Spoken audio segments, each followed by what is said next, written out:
Selamat pagi, dengan saya Kikin Mutakin sebagai Sekretaris Basnas Kabupaten Ciamis. Badan Amil Zakat Nasional atau Bajnas Kabupaten Ciamis terus berkomitmen untuk meningkatkan transparansi dan efektivitas dalam penyaluran zakat, infak, dan sodakoh. Bagaimana mekanismenya? Simak penjelasannya berikut ini. Kikin Mutakin, Sekretaris Bajnas Kabupaten Ciamis yang ditemui oleh reporter Salira TV pada Kamis 30 Januari 2025 menjelaskan bahwa ada 3 cara utama untuk menyerahkan zakat, infak, dan sodakoh ke Bajnas. Pertama, Agnia bisa datang langsung ke kantor Bajnas dan menyerahkan zakat, infak, dan sodakoh mereka secara tunai atau melalui transfer bank. Kedua, Bajnas juga memiliki layanan jemput zakat, infak, dan sodakoh bagi mereka yang tidak bisa datang langsung. Dan ketiga, zakat, infak, dan sodakoh juga bisa disalurkan melalui program-program yang sudah Bajnas tentukan. Melalui mekanisme tersebut, Bajnas memastikan bahwa setiap dana yang diterima akan dikelola dengan baik dan disalurkan tepat sasaran. Jadi bagi Agnia yang ingin berzakat,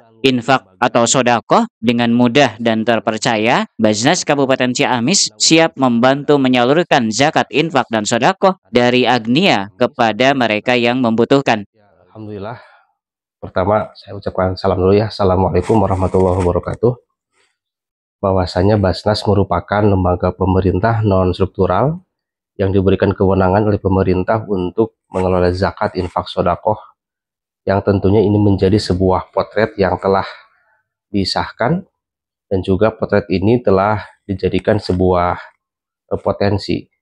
Nah, ada kalanya potensi ini sangat jomplang dengan serapan daripada realisasi pengumpulan, baik itu zakat, infak, sodakoh.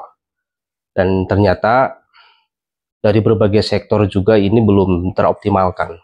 Salah satunya adalah dari sektor pengusaha ataupun agnia, yang ini barangkali perlu ada satu pemahaman bagi kita semua bagaimana mekanisme pencatatan ya zakat, infak, sodako ini dapat diakumulasi melalui lembaga yang dinilai resmi oleh pemerintah.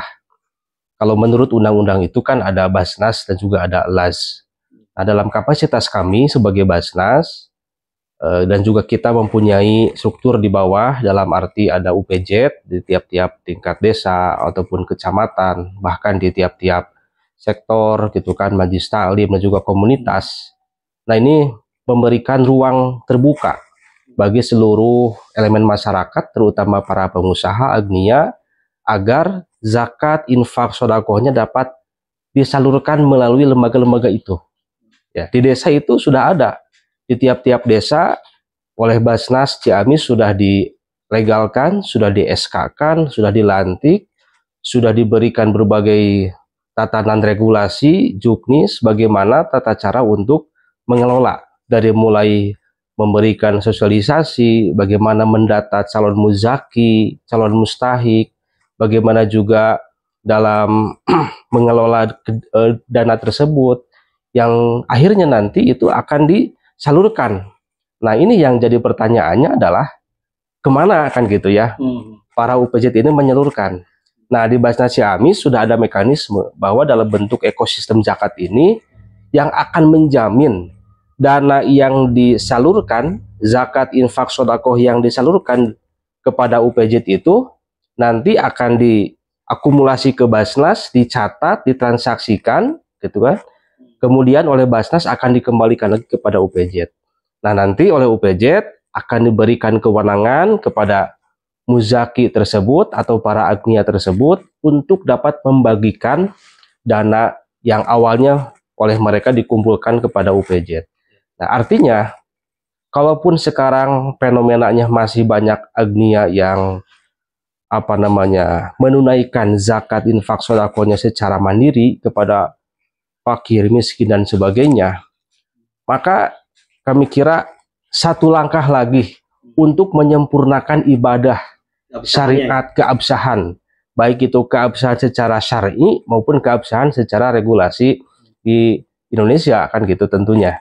Nah ini kami kira mari kita bersama-sama lebih memantapkan literasi pemahaman bagaimana zakat ini dapat menumbuhkan, zakat ini dapat menambah nilai manfaat, asas manfaat, sehingga betul-betul yang diberinya itu akan sedikit bergairah dari sisi ibadah, bergairah dari sisi ekonomi, bergairah dari sisi produktivitas, sehingga zakat ini betul-betul menumbuh porsi bagi amil zakat itu, ya. Porsinya sebanyak 1/8 ya, atau 12,5%. Nah ini menjadikan sebuah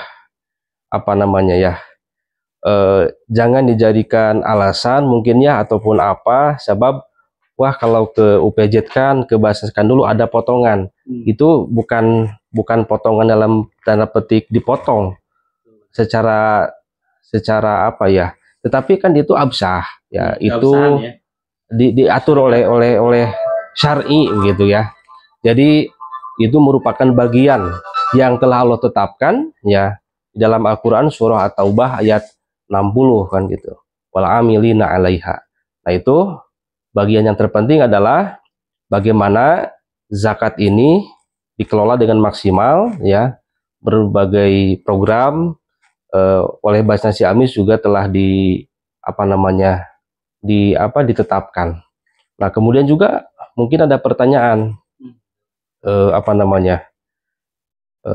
penjelasan daripada zakat ini harus menyeluruh ya, menyeluruh. Artinya seluruh masyarakat, seluruh komponen lapisan masyarakat memahami tentang literasi zakat ini. Pertama, pertanyaannya siapa ataupun lembaga mana yang berhak untuk mengelola zakat. Kemudian apa regulasinya gitu kan, atau aturan syar'inya. Kemudian juga harus memahami apa program-programnya. Dan juga nanti harus juga dipahami bagaimana dampak zakatnya. Jadi kalau kita menunaikan zakat langsung dari agniya ataupun menzaki kepada mustahik, maka ada beberapa elemen yang tidak dilaksanakan kan gitu. Akhirnya nanti di dampak zakatnya tidak akan kelihatan. Boleh jadi fakir miskin bahagia tetapi sesaat. Iya. Boleh jadi 1 hari ataupun beberapa jam bahagianya dapat belanja karena dapat uang, tetapi tidak dapat mengukur secara berkesinambungan daripada taraf hidup mereka begitu. Jadi intinya harus melalui UPJ dulu gitu. Intinya melalui UPJ, dicatat oleh UPJ, dan itu akan dikembalikan oleh UPJ kepada muzaki tersebut. Dari Kabupaten Ciamis, Jawa Barat, reporter Heri Haryanto mengabarkan untuk Salira TV.